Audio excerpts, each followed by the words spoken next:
মাননীয় সংসদ নেতা। বিসমিল্লাহির রহমানির রহিম।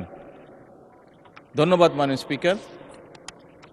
প্রথমেই আমি আল্লাহ রব্বুল আলমিনের কাছে অশেষ শুকরিয়া আদায় করছি, কারণ আল্লাহ রব্বুল আলমিন আজকে আমাদেরকে এই তৌফিক দিয়েছেন। মাননীয় স্পিকার, আপনি এবং আমরা সহ আজ আমরা একটি ফ্যাসিবাদ মুক্ত পরিবেশে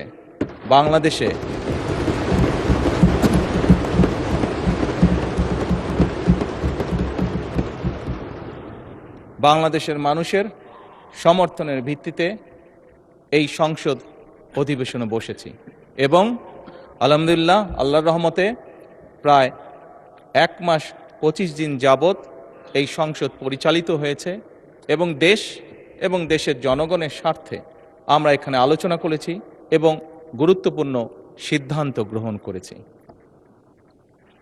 মাননীয় স্পিকার, বক্তব্যের শুরুতেই আমি শ্রদ্ধার সঙ্গে স্মরণ করতে চাই 1971 সালে স্বাধীনতা যুদ্ধে এই দেশের স্বাধীনতা অর্জন করতে গিয়ে যে সকল শহীদ আত্মত্যাগ করেছেন, যে সকল মানুষ শহীদ হয়েছেন।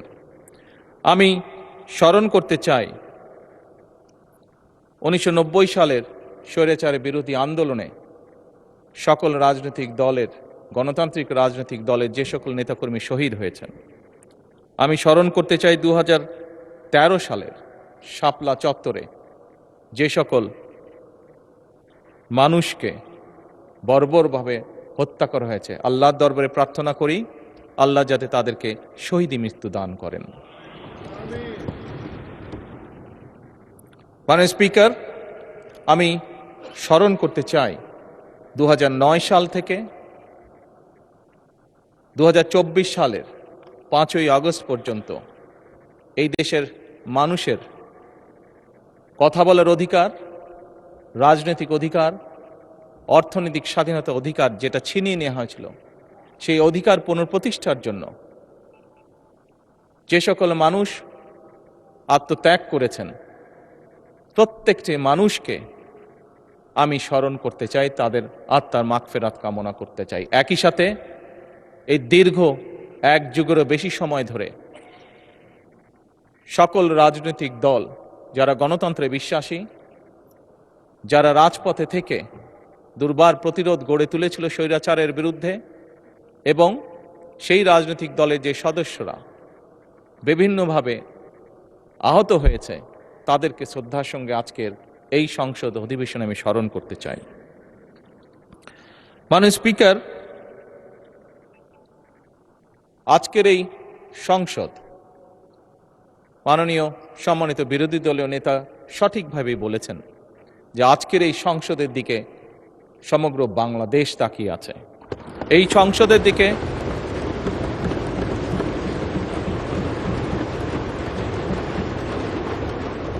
পৃথিবীর প্রতিটি কর্নারে যেখানেই একজন বাংলাদেশি আছে, সম্ভবত প্রত্যেকটি মানুষ এই সংসদের বর্তমান এবং এই সংসদের ভবিষ্যতের দিকে তাকিয়ে আছে একটি দৃঢ় প্রত্যাশা, আশা নিয়ে। মাননীয় স্পিকার, আমরা প্রায় প্রতিটি সংসদ সদস্য বিভিন্ন সময় 1 মাস 25 দিন যে আমরা সংসদ অধিবেশন হয়েছে, এই সময়ের মধ্যে প্রায় বলা যায় প্রত্যেক সদস্যই তার বক্তব্যের শুরুতে বিভিন্ন পরিস্থিতিতে, বিভিন্ন বক্তব্যে, বিভিন্ন সময় বিভিন্ন শহীদদের আত্মার মাগফিরাত কামনা করেছেন, তাদের কথা উল্লেখ করেছেন। আমরা শ্রদ্ধা নিবেদন করলাম, শ্রদ্ধা নিবেদন করেছি, ইনশাল্লাহ ভবিষ্যতেও আমরা শ্রদ্ধা নিবেদন করব। কিন্তু মাননীয় স্পিকার, শুধু কি শ্রদ্ধা নিবেদন করলেই শহীদদের প্রতি আমাদের কর্তব্য শেষ হয়ে যাবে? অবশ্যই নয়। মাননীয় স্পিকার, যে সকল মানুষ জীবন উৎসর্গ করেছেন, যে সকল মানুষ আহত হয়েছেন, পঙ্গুত্ব বরণ করেছেন, প্রত্যেকটি মানুষের একটি প্রত্যাশা বা একটি আকাঙ্ক্ষা ছিল এবং সেই প্রত্যাশা, সেই আকাঙ্ক্ষাকে সামনে রেখেই সেই মানুষটি সেদিন রাজপথে ঝাঁপিয়ে পড়েছিল এদেশের মানুষের রাজনৈতিক অধিকারকে প্রতিষ্ঠিত করার জন্য। মাননীয় স্পিকার, কি ছিল এই মানুষগুলোর প্রত্যাশা বা আকাঙ্ক্ষা। খুব সংক্ষেপে যদি বলতে হয়, এই মানুষগুলোর প্রত্যাশা ছিল, আকাঙ্ক্ষা ছিল এমন একটি বাংলাদেশ, যে বাংলাদেশের মানুষ মুক্তভাবে কথা বলতে পারবে, আরেকজনের ব্যক্তি স্বাধীনতার প্রতি সম্মান রেখে নিজের মতামতকে প্রকাশ করতে পারবে। এই মানুষগুলির প্রত্যাশা ছিল এমন একটি বাংলাদেশ যেখানে তারা তাদের যোগ্যতা অনুযায়ী তারা তাদের কর্মসংস্থানের ব্যবস্থা করতে পারবে, তাদের জীবন পরিচালনা করতে পারবে। এই রকম প্রত্যাশাগুলো ছিল। মাননীয় স্পিকার, আমি আবারও বিরোধী দলীয় নেতার সাথে একমত প্রকাশ করছি। উনি উল্লেখ করেছেন ওনার বাবা একজন কৃষক ছিলেন এবং কৃষক থাকাকালীন অবস্থায় কি এরকম সমস্যা ফেস করেছেন এই দেশের কৃষক, সেটি সেই সময় হোক, এটি বর্তমান সময় হোক। মাননীয় স্পিকার, এই সকল বিষয়গুলো ওনারা যেমন দেখেছেন, এই সকল বিষয়গুলো আমরা এখানে উপস্থিত প্রত্যেকটি মানুষ, প্রত্যেকটি সংসদ সদস্য আমরা দেখেছি। আমাদের পরিবারে বর্তমানেও কেউ না কেউ প্রত্যক্ষ পরোক্ষভাবে কৃষির সাথে জড়িত। আমরা যে গিয়েছি 12 তারিখের নির্বাচন, আমরা 12ই ফেব্রুয়ারি নির্বাচন হোক, 1991 সালে নির্বাচন হোক, 2001 সালে নির্বাচন হোক, 1996 সালে নির্বাচন হোক, প্রতিটি নির্বাচনে এখানে উপস্থিত প্রত্যেকটি মানুষ আমরা গ্রামে গিয়েছি, খেতে গিয়েছি, কৃষকের কাছে ভোট চেয়েছি, কৃষাণীর কাছে ভোট চেয়েছি, সকল প্রকার মানুষের কাছে আমরা ভোট চেয়েছি। আমরা জানি আমাদের কৃষক ভাইদের কি অবস্থা। মাননীয় বিরোধী দলের নেতাকে আশ্বস্ত করে বলতে চাই, কৃষকদের এই সমস্যা থেকে বের করে আনার জন্যই আমরা আমাদের ম্যানিফেস্টোতে কৃষক কার্ড রেখেছিলাম। মাননীয় স্পিকার,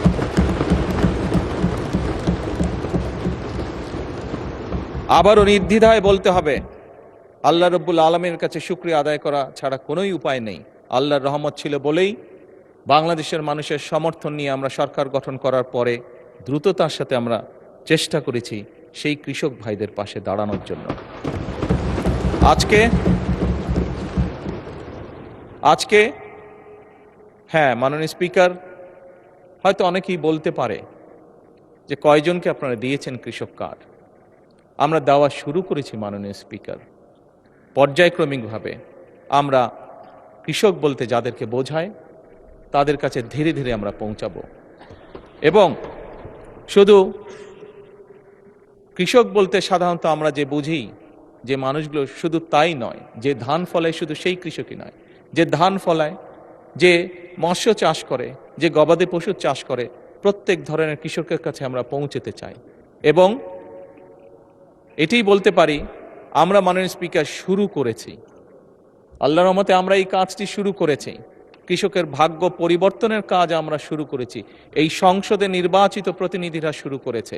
এবং একটু আগে বিরোধী দলের নেতা ওই গ্যালারি দেখিয়ে বললেন যে ওখানে ভবিষ্যৎ প্রজন্ম যারা বসে আছে, ইনশাল্লাহ তারা সেই কাজটিকে এগিয়ে নিয়ে যাবে এই কৃষকদের ভাগ্য পরিবর্তন করার জন্য। মাননীয় স্পিকার, খুব সঠিকভাবে বিরোধী দলের নেতা বলেছেন এই দেশের শিক্ষা অঙ্গন বা ছাত্রদের কথা। মাননীয় স্পিকার,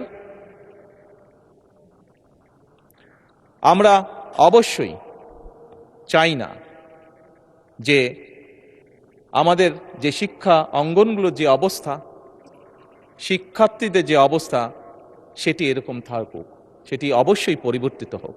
মাননীয় বিরোধী দলীয় নেতার এক সন্তান ব্রিটেনে থাকেন। যেভাবেই হোক রাজনৈতিক কারণে বহু বছর আমাকেও ব্রিটেনে থাকতে হয়েছিল। আমি দেখেছি সেই দেশের স্কুলগুলি কেমন। যখন স্কুলগুলো দেখতাম, সেই দেশের স্কুলের বাচ্চাদেরকে দেখতাম, এই বাংলাদেশের একজন নাগরিক হিসাবে রাজনীতির সাথে জড়িত আছি বলেই খুব স্বাভাবিকভাবেই মনে হতো, আহা, আমার দেশের স্কুলগুলো কেন এমন হতে পারে না।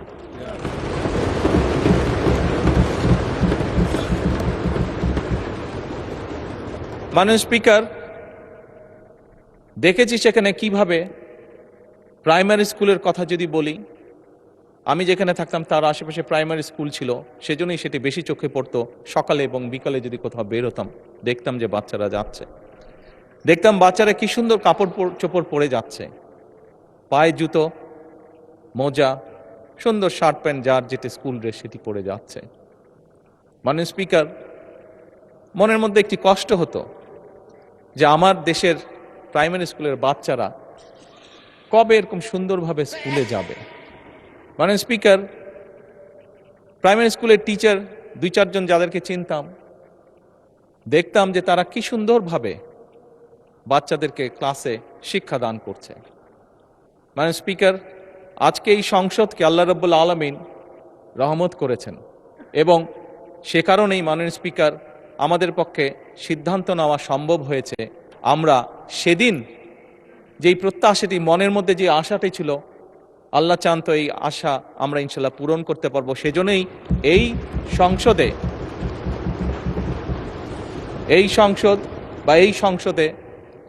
মাধ্যমে যে সরকার গঠিত হয়েছে, মাননীয় স্পিকার, এই সরকার সিদ্ধান্ত গ্রহণ করেছে এবং কাজও শুরু করেছে।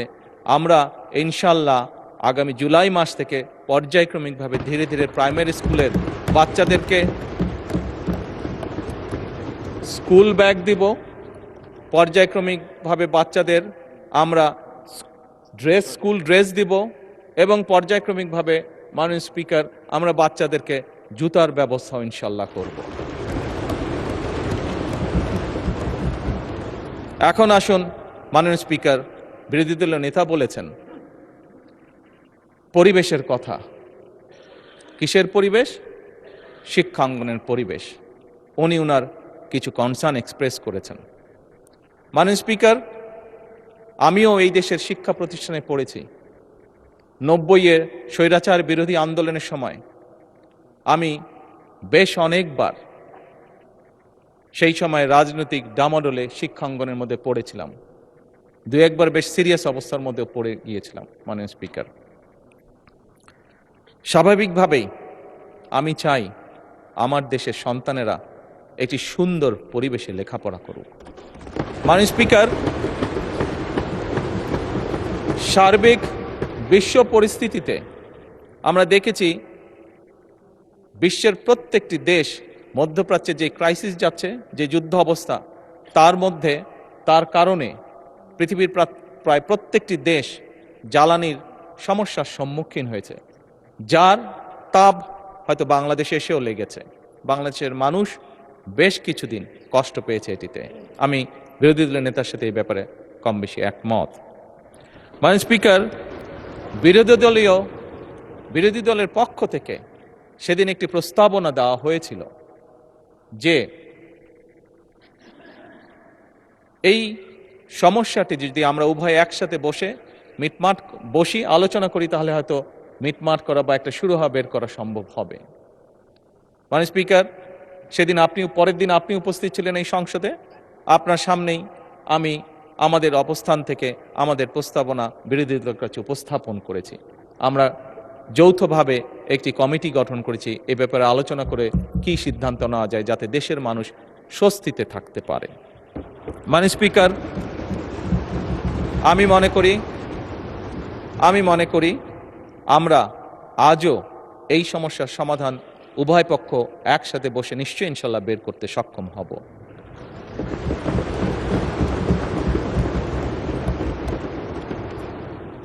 মাননীয় স্পিকার, যে কথাটি একটু আগেই বলেছি, অনেকদিন বাধ্য হয়ে বিদেশে থাকতে হয়েছিল। এছাড়াও এর আগে যখন দেশে ছিলাম, মাননীয় স্পিকার, দলীয় রাজনৈতিক কারণে প্রায় বাংলাদেশের বিভিন্ন গ্রাম, জেলা, উপজেলা, পৌরসভা সফর করেছি দলীয় কাজে। মাননীয় স্পিকার, সেই সময় দেখেছি এবং সেই সময় দেখে আমার কাছে মনে হয়েছে যে এই দেশে আমরা যত পরিকল্পনাই গ্রহণ করি না কেন, মাননীয় স্পিকার, এই পরিকল্পনাগুলোকে যদি সফল করতে হয়, দেশের অবস্থার যদি পরিবর্তন করতে হয়, মাননীয় স্পিকার, তাহলে আমাদের এই টোটাল জনসংখ্যার অর্ধেক যারা, তাদেরকে আমরা যদি অবজ্ঞা করি, পেছনে ফেলে রাখি, তাহলে কোনোভাবেই সেটি সম্ভব নয় মাননীয় স্পিকার।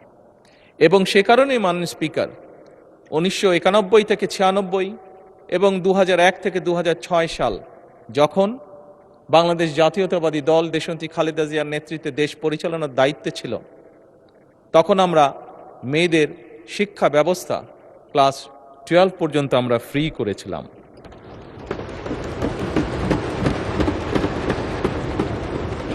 মাননীয় স্পিকার, সেজন্যই এই নারী সমাজ যাতে দেশ গঠনে আরও বেশি ভূমিকা রাখতে পারে, সেজন্যই বর্তমান সরকার সিদ্ধান্ত গ্রহণ করেছে, পরিকল্পনা নিয়েছে যে আমরা মেয়েদের স্নাতক বা ডিগ্রি পর্যন্ত আমরা শিক্ষা ব্যবস্থা ফ্রি করব। এবং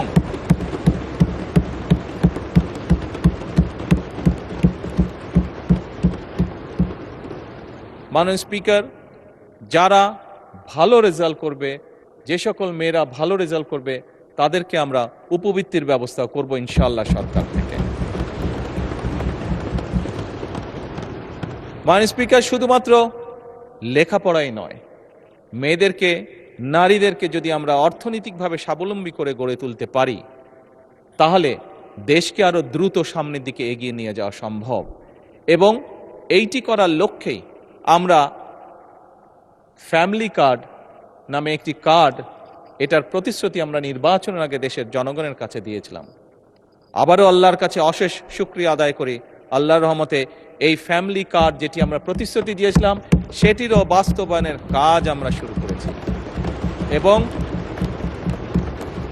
এই সংসদেই মাননীয় স্পিকার, দুদিন আগে আমাদের তরুণ সদস্য জনাব হাসনাত আমাকে ফ্যামিলি কার্ড নিয়ে একটি প্রশ্ন করেছিলেন যে এই ফ্যামিলি কার্ড কিভাবে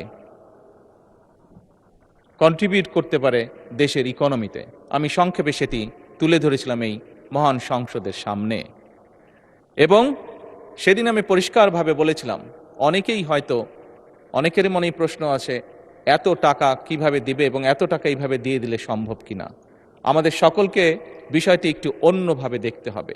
যেই টাকাটি আমরা ফ্যামিলি কার্ডের মাধ্যমে দিচ্ছি, এটি ইনভেস্টমেন্ট হিসেবে দেখতে হবে, এবং আপনি যখন ইনভেস্ট করবেন রিটার্ন অবশ্যই আসবে।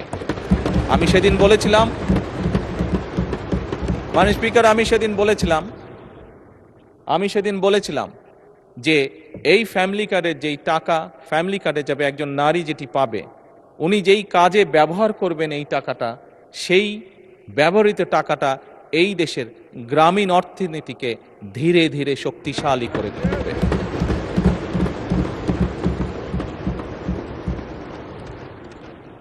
মাননীয় স্পিকার,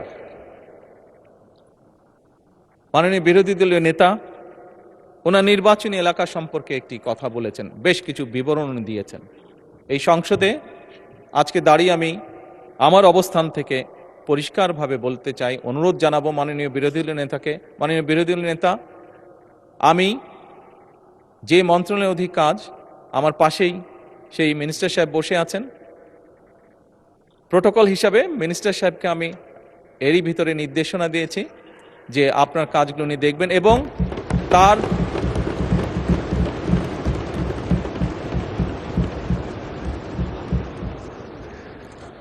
বিরোধী দলীয় উপনেতা উপদে কিছু বলতে চাইছেন, কোনো অসুবিধা নেই।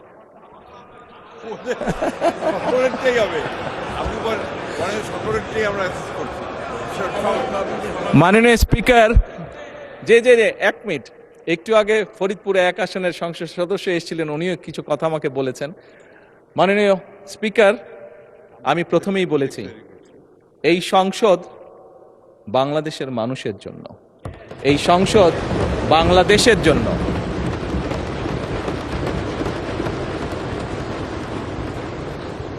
মাননীয় স্পিকার, যে কথাটি বলছিলাম, আমি বিরোধী দলের নেতা এবং উপনেতা, স্বাভাবিকভাবে যেহেতু ওনারা নেতা এবং উপনেতা, স্বাভাবিকভাবে লিডার তো কিছুটা প্রায়োরিটি পাবেই। ওনাদের দুজনকে বলব, দয়া করে আপনাদের বিষয়গুলো যদি আমার অফিসেও যদি একটা কপি পাঠিয়ে দেন, আমি নিজে চেষ্টা করব দেখার জন্য বিষয়গুলো।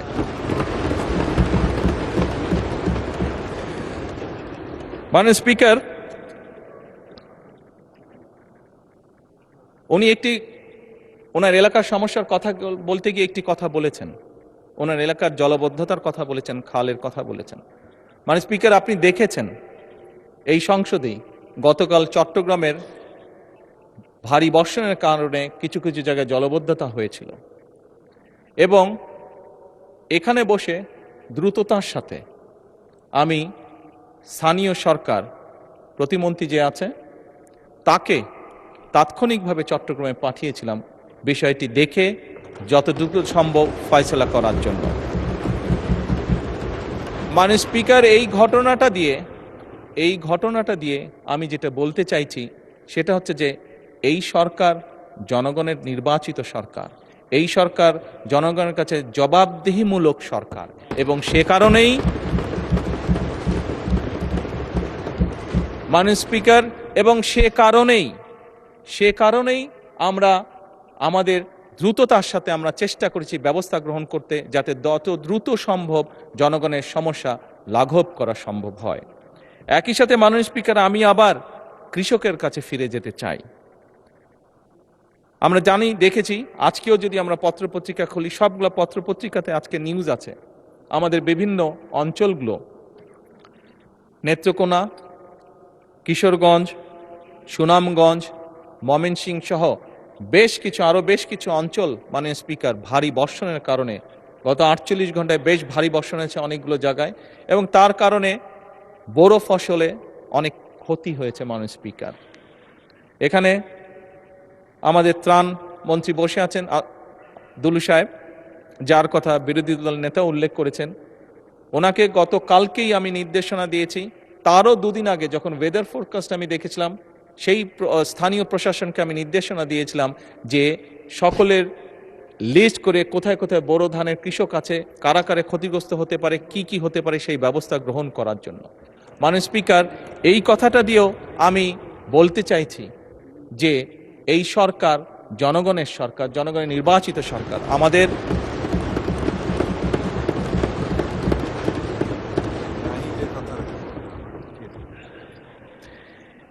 জনগণের নির্বাচিত সরকার এবং আমাদের প্রথম দায়িত্বই হচ্ছে জনগণের দেখভাল করা। মাননীয় স্পিকার,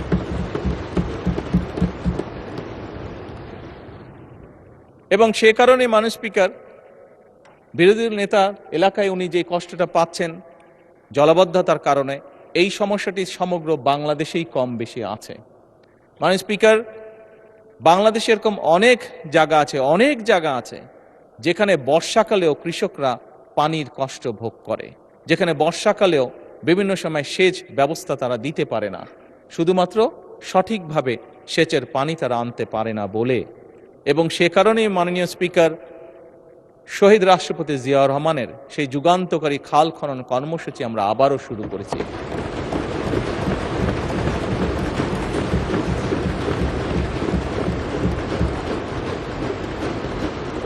এই খাল খনন কর্মসূচি শুধুমাত্র যে সেচের পানির জন্য আমরা করছি তা নয়। এই খাল খনন, জি এটা 10,000 টাকা, যেটা জি অসুবিধা নেই বলুন। এই খাল খনন যে শুধুমাত্র সেচের পানির জন্য আমরা ব্যবস্থা করছি তার জন্য নয়। মাননীয় স্পিকার, 20 কোটি মানুষের দেশ, বহু জায়গায় আপনি গ্রামের সন্তান। মাননীয় স্পিকার, আপনি দেখেছেন আপনার এলাকাতেও, আমরা সবাই জানি কম বেশি আমাদের প্রত্যেকের এলাকায় গ্রামে কৃষকরা ডিপ টিউবওয়েল ব্যবহার করছেন। ঢাকা শহরে প্রতিদিন প্রায় 3 লক্ষ লিটার পানির প্রয়োজন হয়। 3 কোটি লিটার পানির প্রয়োজন হয়। এর অধিকাংশ, অর্ধেকের মতন নদী থেকে আনা হচ্ছে, আবার প্রায় অর্ধেকের মতন পানি মাটির নিচ থেকে টেনে তোলা হচ্ছে। এর ফলে পানির যে স্তর সেটি অনেক নিচে নেমে যাচ্ছে। মাননীয় স্পিকার, আমরা যদি এরকম এই বিষয়গুলো যদি এখনই অ্যাড্রেস না করি, আগামী যে ভবিষ্যৎ প্রজন্ম যারা ওই গ্যালারিতে বসে একটু আগে আমাদের আলোচনা শুনেছিল, এই মানুষগুলো, এই সন্তানগুলো বিপদে পড়ে যাবে।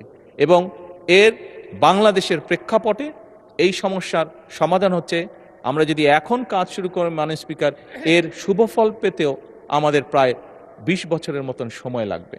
আমরা যদি আজকে খাল খনন শুরু করি, এই খালের পানি আস্তে আস্তে নিচে যাবে এবং যেই জায়গাটা খালি হয়ে গেছে সেটা রিফিল হতে মিনিমাম 20 বছর সময় লাগবে মাননীয় স্পিকার।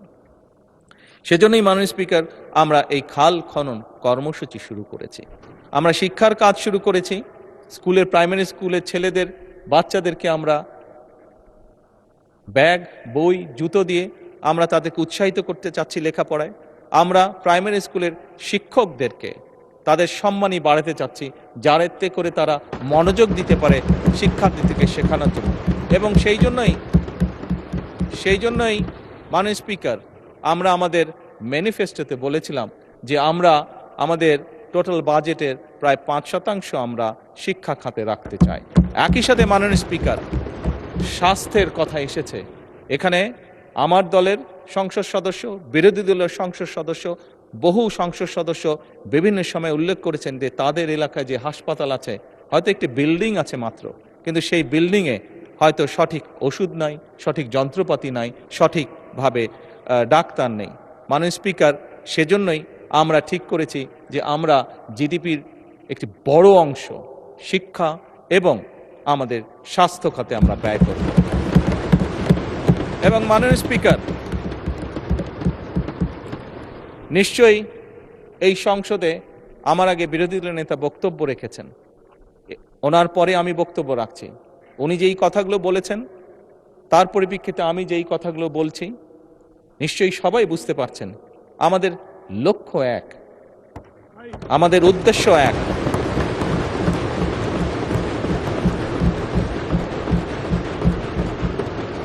আমাদের গন্তব্য এক। লক্ষ্য কি? লক্ষ্য হচ্ছে বাংলাদেশের মানুষ। উদ্দেশ্য কি? উদ্দেশ্য হচ্ছে একটি সমৃদ্ধশালী বাংলাদেশ। গন্তব্য কি? গন্তব্য কি? একটি স্বনির্ভর, নিরাপদ, আত্মনির্ভরশীল বাংলাদেশ।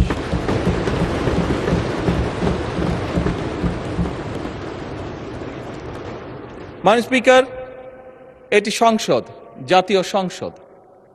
মাননীয় বিরোধী দলের নেতা বলেছেন আমরা এগ্রি করছি ডিসএগ্রিমেন্টের জন্য। Agree to disagree. মাননীয় স্পিকার, পৃথিবীর তাবৎ দেশ যারা গণতন্ত্রের চর্চা করে, প্রত্যেকটি পার্লামেন্টেই এটি একটি স্বীকৃত বিষয়।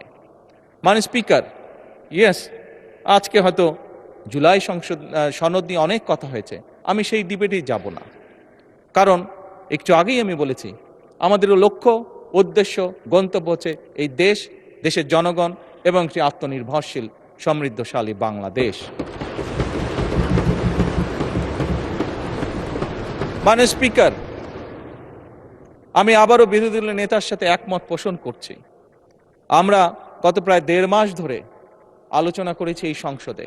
হ্যাঁ, আমরা অনেকগুলো গুরুত্বপূর্ণ বিল পাশ করেছি। বিলের বিষয় কোনো বিষয়ে আমরা একমত হয়েছি, কোনো বিষয় হয়তো আমাদের দ্বিমত আছে। মাননীয় স্পিকার, পরিষ্কারভাবে আমার দলের অবস্থান থেকে আমি বলতে চাই যে সকল বিষয়ে আমাদের দ্বিমত রয়েছে আমরা বিরোধী দলের সদস্যদের সাথে বসবো, আলোচনা করব, দেশের স্বার্থে আমরা সমাধান বের করব।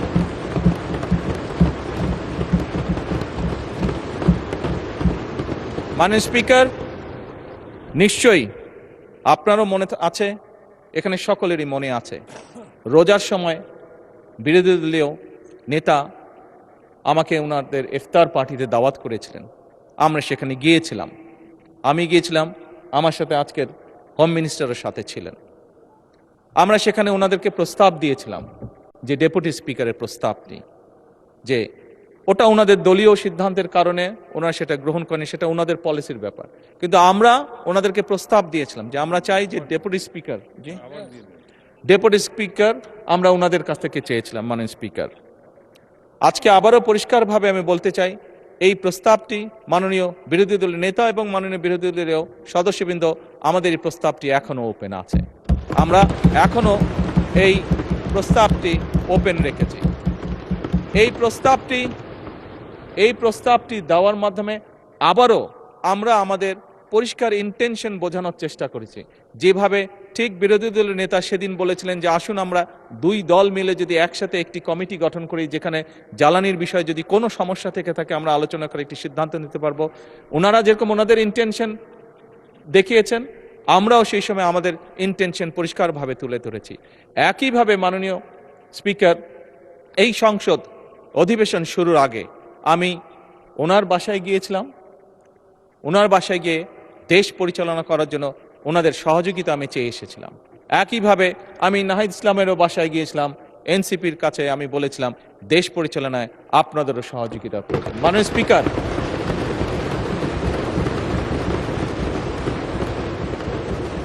আমি এবং বিরোধী দলের নেতা উভয় আমরা বলেছি সমগ্র বাংলাদেশ এই সংসদ তাকিয়ে আছে, সমগ্র বাংলাদেশ এই সংসদের দিকে তাকিয়ে আছে একটি সুন্দর ভবিষ্যতের জন্য, তাকিয়ে আছে একটি সমৃদ্ধশালী বাংলাদেশের জন্য। মাননীয় স্পিকার, এবং সে কারণেই আমরা মনে করি এটি হয়তো বোঝার ভুল হতে পারে বা দেখার ভুল হতে পারে, হতেই পারে, মানুষ মাত্র ভুল হতেই পারে, কিন্তু আমাদের পক্ষ থেকে, সরকারের পক্ষ থেকে মাননীয় স্পিকার আমি বলেছি, আমি বলবো এবং বলছি, ইনশাআল্লাহ ভবিষ্যতেও বলবো, এখনো বর্তমানেও বলছি, আমরা চাই আমরা একসাথে কাজ করব। কাজ করতে গেলে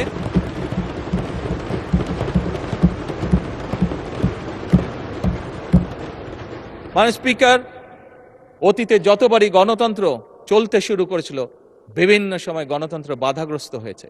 গণতন্ত্র যতবারই বাধাগ্রস্ত হয়েছে দেশের অর্থনীতি বাধাগ্রস্ত হয়েছে। গণতন্ত্র যতবারই বাধাগ্রস্ত হয়েছে দেশের স্বাস্থ্য ব্যবস্থা বাধাগ্রস্ত হয়েছে। গণতন্ত্র যতবারই বাধাগ্রস্ত হয়েছে দেশের মানুষের কর্মসংস্থান বাধাগ্রস্ত হয়েছে। গণতন্ত্র যতবারই বাধাগ্রস্ত হয়েছে দেশের অর্থনীতি, মাননীয় স্পিকার, বাধাগ্রস্ত হয়েছে। কাজেই এই মুহূর্তে আমরা সকলে যদি গিয়ে একটি সাধারণ মানুষকে জিজ্ঞেস করেছি তুমি কি চাও, আমি বিশ্বাস করি একজন সাধারণ মানুষ বলবে আমরা শান্তি চাই, একজন সাধারণ মানুষ বলবে আমরা নিরাপদ রাস্তা চাই, একজন সাধারণ মানুষ বলবে আমি আমার লেখাপড়া শেষ করে আমি একটি কর্মসংস্থান চাই, একজন গৃহিণী বা একজন নারী বলবে আমি নিরাপদে রাস্তায় যেতে চাই। মাননীয় স্পিকার, আজকে আমরা ইতিহাস নিয়ে হয়তো অনেক ডিবেট করেছি, কিন্তু মাননীয় স্পিকার আমাদের এই ইতিহাসের ডিবেট সেই হামে অসুস্থ বাচ্চার মার মন কি শান্ত করতে পারবে? পারবে না। তার জন্য তো মাননীয় স্পিকার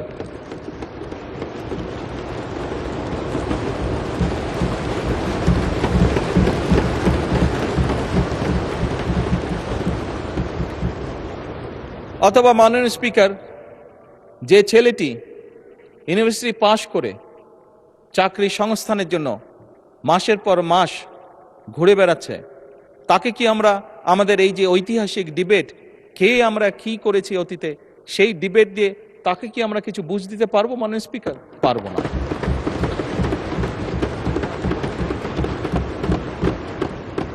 মাননীয় স্পিকার, আমি একটু আগেই বলেছি যে বোরো ধানের এই যে যেখানে অতিবৃষ্টি হয়েছে সেখানে যেই ফসল কৃষকরা ক্ষতিগ্রস্ত হয়েছে তাদের কাছে যদি আমরা আমাদের এই মহান সংসদের মূল্যবান ঐতিহাসিক ডিবেট উপস্থাপন করি, সে যে ফসল হানির যে কষ্ট, সেই কষ্ট কি তার লাঘব করা সম্ভব হবে যদি তার জন্য আমরা কোনো একটি ব্যবস্থা করতে না পারি যে আগামী 3 মাস সে কি খাবে?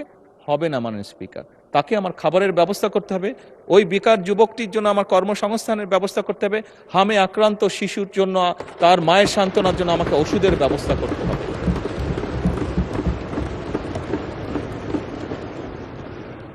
মাননীয় স্পিকার, আমার কাছে একজন রাজনীতিবিদ হিসাবে মনে হয় খুব সম্ভবত বাংলাদেশের মানুষ যত না রাজনৈতিক ডিবেট চায়, যত না রাজনৈতিক বিভিন্ন বক্তব্য চায়, তার থেকে তারা তাদের সমস্যার সমাধান চায়।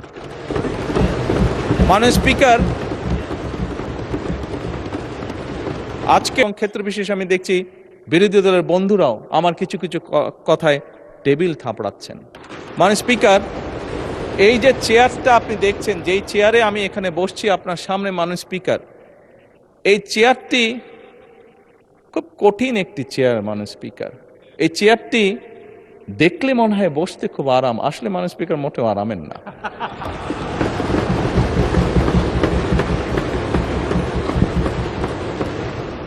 এই চেয়ারটিতে বসলে মাননীয় স্পিকার প্রতি মুহূর্তে মনে হয় যে আগুনের তপ্ত হিট আসছে। মাননীয় স্পিকার, হাসার কিছু নেই, আমি যা ফিল করি আমি আপনাদেরকে তাই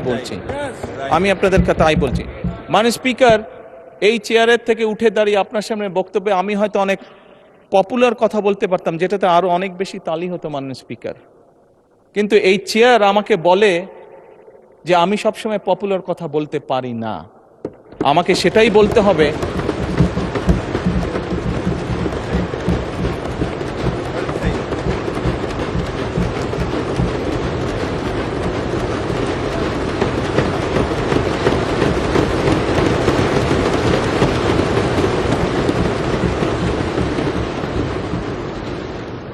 মাননীয় স্পিকার, একজন রাজনীতিবিদ হিসাবে আমারও তো ইচ্ছা করে পপুলার কথা বলতে, যাতে জোরে জোরে তালি পায়, কিন্তু এই চেয়ার প্রতি মুহূর্তে আমাকে স্মরণ করে দেয়, no, you have to take the right decision, not the popular decision.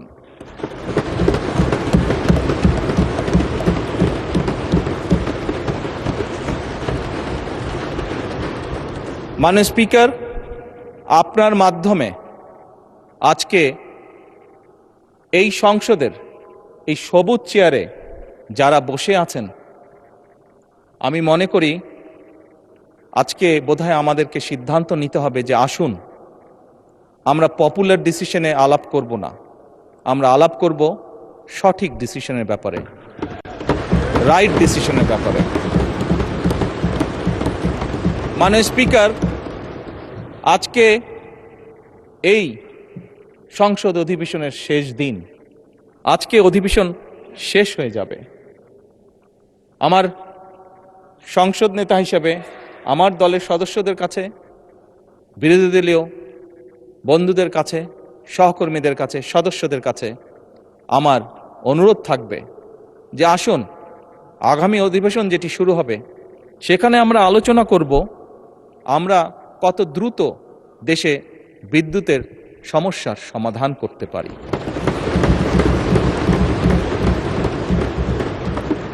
মাননীয় স্পিকার, আমরা আলাপ করতে চাই, আমি আলাপ করতে চাই আগামী সংসদে কত দ্রুত আমরা কত বেশি সংখ্যক মানুষের কর্মসংস্থান, দেশেই হোক বিদেশি হোক, তৈরি করতে পারি। মাননীয় স্পিকার, এই সংসদে দাঁড়িয়ে আমি আলাপ করতে চাই যে আমাদের শিক্ষা প্রতিষ্ঠান, আমাদের হাসপাতালগুলোতে কত দ্রুত শিক্ষা এবং চিকিৎসা সুবিধা আমরা পৌঁছে দিতে পারি।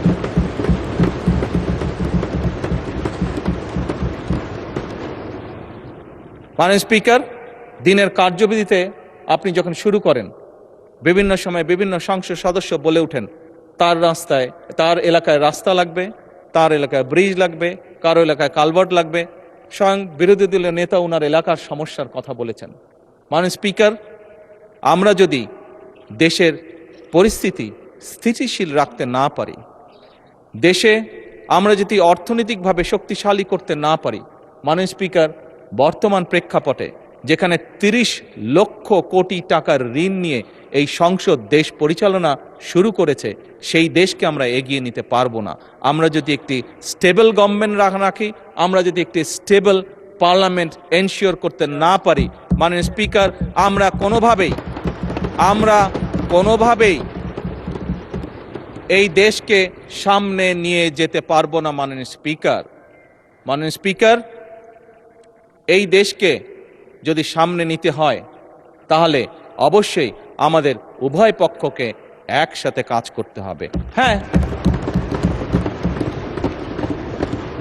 বাংলাদেশে আইটি শিল্পের বিকাশ কিভাবে হবে এ ব্যাপারে হয়তো আমাদের মধ্যে ডিবেট হতে পারে, এ ব্যাপারে আমাদের মধ্যে দ্বিমত থাকতে পারে, কিন্তু বাংলাদেশের আইটি শিল্পের বহিঃপ্রকাশ হতে হবে, এ ব্যাপারে আমাদের মধ্যে নিশ্চয়ই কোনো ডিবেট নেই।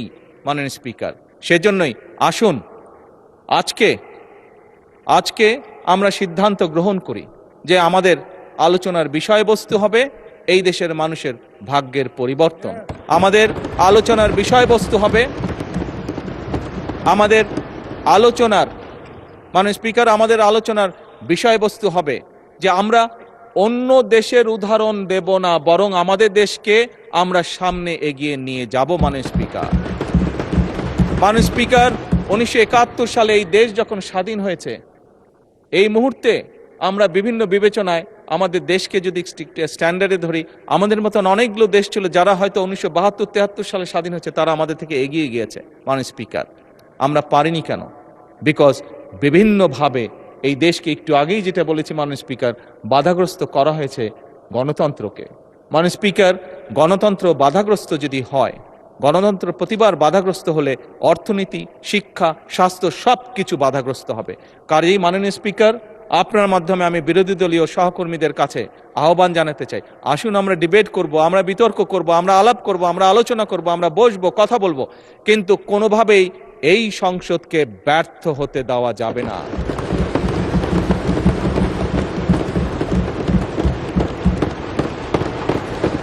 মাননীয় স্পিকার, অতীতে আমরা দেখেছি সরকারকে ব্যর্থ করার জন্য 173 দিন হরতাল ডাকা হয়েছিল। মাননীয় স্পিকার, হ্যাঁ, সেই সরকার হয়তোবা ক্ষতিগ্রস্ত হয়েছিল, সরকার হয়তো পরবর্তীতে ক্ষমতায় থাকেনি, ক্ষমতায় আসেনি, কিন্তু মাননীয় স্পিকার, কেউ একজন সদস্য, সেটি আমার দলের সদস্য হোক, সেটি বিরোধী দলীয় সদস্যরা হোক, বুকে হাত দিয়ে বলতে পারবেন যে বাংলাদেশ ক্ষতিগ্রস্ত হয়নি? এই 173 দিনের হরতালে বাংলাদেশ ক্ষতিগ্রস্ত হচ্ছে, যেই ক্ষতির মাসুল আজও আমাদেরকে টেনে নিয়ে যেতে হচ্ছে বছরের পর বছর, যুগের পর যুগ। মাননীয় স্পিকার, কাজেই মাননীয় স্পিকার, আমি আর সময় নিব না। অনেক বিরোধী দলীয় নেতাকে আপনি সময় রিমাইন্ডার দিয়েছেন, আমি চাই না যে আমাকে আপনি সময় রিমাইন্ডার দিন। মাননীয় স্পিকার,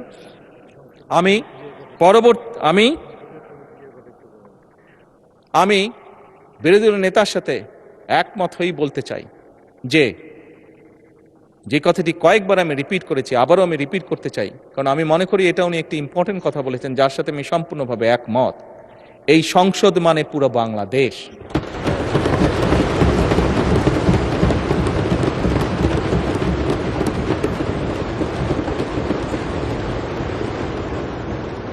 এই সংসদের সফলতা মানে ভবিষ্যৎ সমৃদ্ধ বাংলাদেশ। এবং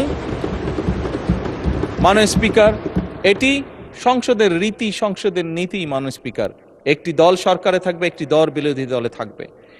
সেই জন্যই আমি বারে বারে বলছি, এই সংসদের দ্বারা গঠিত সরকার। মাননীয় স্পিকার, এই সরকারের টিকে থাকা, এই সরকারের সফলতা মানেই কিন্তু সমৃদ্ধির পথে এগিয়ে যাওয়া। কারণ আমি বিশ্বাস করি এই সংসদ এমন একটি সংসদ যা বাংলাদেশের অতীতে কোনোদিন হয়নি। বর্তমানে সংসদ, বর্তমান এবং ভবিষ্যতে হবে সেটি হলো উভয় পক্ষ দেশের স্বার্থে আমরা একসাথে কাজ করব।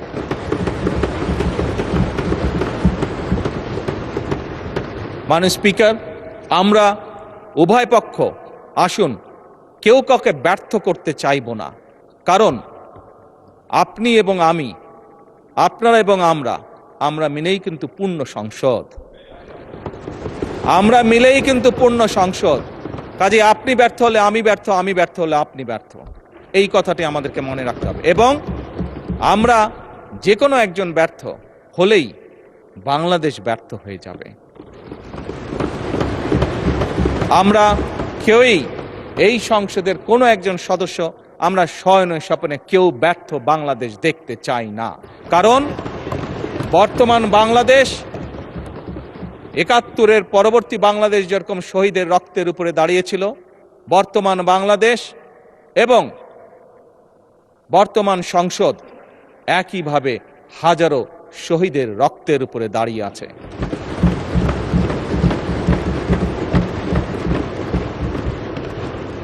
মাননীয় স্পিকার, শেষ অধিবেশনের দিনে আমি আমার অবস্থান থেকে আবার পরিষ্কার করে দিতে চাই, আমার সরকারের অবস্থান থেকে আবার পরিষ্কার করে দিতে চাই যে আমরা সব সময়, সকল সময় প্রস্তুত আছি বিরোধী দলের সদস্যদের সাথে বাংলাদেশের স্বার্থে, বাংলাদেশের মানুষের সাথে যে কোনো আলাপ আলোচনায় অংশগ্রহণ করার জন্য। এবং আলাপ আলোচনার ভিত্তিতে আমরা সকলে একসাথে এই দেশকে ইনশাল্লাহ সামনের দিকে এগিয়ে নিয়ে যাব। এই দেশের মানুষের প্রত্যাশা পূরণ করার আমাদের সর্বশক্তি দিয়ে চেষ্টা করব। মাননীয় স্পিকার, এবার পরিশেষে আমি আন্তরিকভাবে আমার পক্ষ থেকে, আমার সরকারের পক্ষ থেকে, আমাদের সংসদের পক্ষ থেকে মাননীয় স্পিকার আপনাকে আন্তরিকভাবে ধন্যবাদ জানাচ্ছি। আমি ধন্যবাদ জানাতে চাই মাননীয় ডেপুটি স্পিকার, মন্ত্রিসভার মাননীয় সদস্যবৃন্দদেরকে, মাননীয় চিফ হুইপবৃন্দকে এবং সকল সংসদ সদস্যবৃন্দকে। আমি বিশেষভাবে ধন্যবাদ জানাতে চাই মাননীয় বিরোধী দলীয় নেতা এবং বিরোধী দলীয় সকল সদস্যবৃন্দকে, কারণ একটু আগেই আমি বলেছি, আমরা ছাড়া আপনারা পরিপূর্ণ নন, আপনারা ছাড়া আমরা পরিপূর্ণ নই। সেই কারণেই আমি মাননীয় বিরোধী দলীয় নেতা এবং বিরোধী দলীয় সকল সদস্যদেরকে বিশেষভাবে শুভেচ্ছা জানাতে চাই। আমি আন্তরিকভাবে ধন্যবাদ জানাতে চাই মাননীয় স্পিকার, সচিবালয়ের সচিব সহ কর্মকর্তা এবং কর্মচারীবৃন্দকে, সকল কর্মচারীবৃন্দকে। তারা অক্লান্ত পরিশ্রম করেছেন এই 1.5 মাস সময় প্রায়। আমি ধন্যবাদ জানাতে চাই সরকারের বিভিন্ন মন্ত্রণালয়, বিভাগ এবং দপ্তরের কর্মকর্তা কর্মচারীবৃন্দদেরকে, যারা আমাদেরকে এই সংসদকে সহযোগিতা করেছেন এত অল্প সময় দ্রুততার সাথে এতগুলো বিল উপস্থাপন করে এগুলো সম্পূর্ণ কাজগুলো সমাধান করার জন্য। মাননীয় স্পিকার, আমি ধন্যবাদ জানাতে চাই চিকিৎসক, পুলিশ সদস্য, ফায়ার সার্ভিসের সদস্য, গণপূর্ত বিভাগের সদস্য, বিদ্যুৎ ও টেলিগ্রাম ফোন বিভাগের সদস্য। আমি বিশেষভাবে আবারও ধন্যবাদ জানাতে চাই নিরাপত্তা বাহিনী সহ সংশ্লিষ্ট সকল সেবাদানকারী প্রতিষ্ঠানের ব্যক্তিবর্গকে। জাতীয় দৈনিক পত্রিকা, বিভিন্ন সংবাদ সংস্থা, বাংলাদেশ বেতার, সংসদ, বাংলাদেশ টেলিভিশন ও বেসরকারি টিভি চ্যানেল সহ দেশের সকল গণমাধ্যম, সাংবাদিক, কর্মকর্তা কর্মচারী বৃন্দদেরকে আন্তরিকভাবে ধন্যবাদ জানাতে চাই।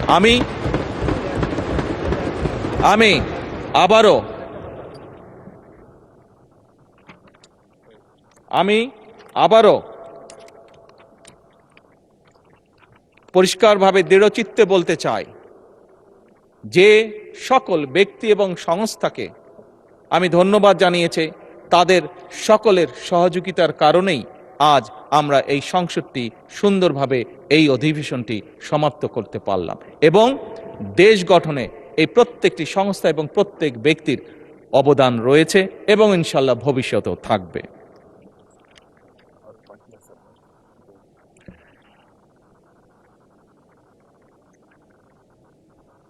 এটা তো বললাম।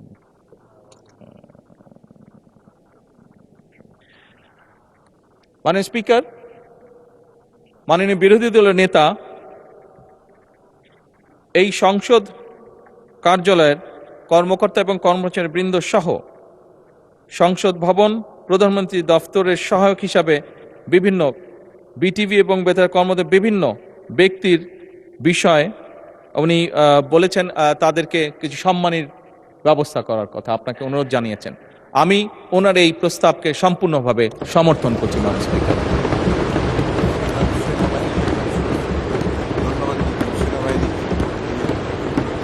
মাননীয় স্পিকার, বাংলাদেশের সশস্ত্র বাহিনী বা সেনাবাহিনী, তাদেরকে আমরা যদি আমাদের ধন্যবাদের তালিকায় না আনি সেটি অন্যায় করা হবে। ফ্যাসিবাদের পলায়নের পরে মাননীয় স্পিকার, এই সশস্ত্র বাহিনী এবং সেনাবাহিনী তাদের সর্বোচ্চ দিয়ে চেষ্টা করেছে যে দেশকে একটি সুশৃঙ্খল অবস্থার মধ্যে রাখা,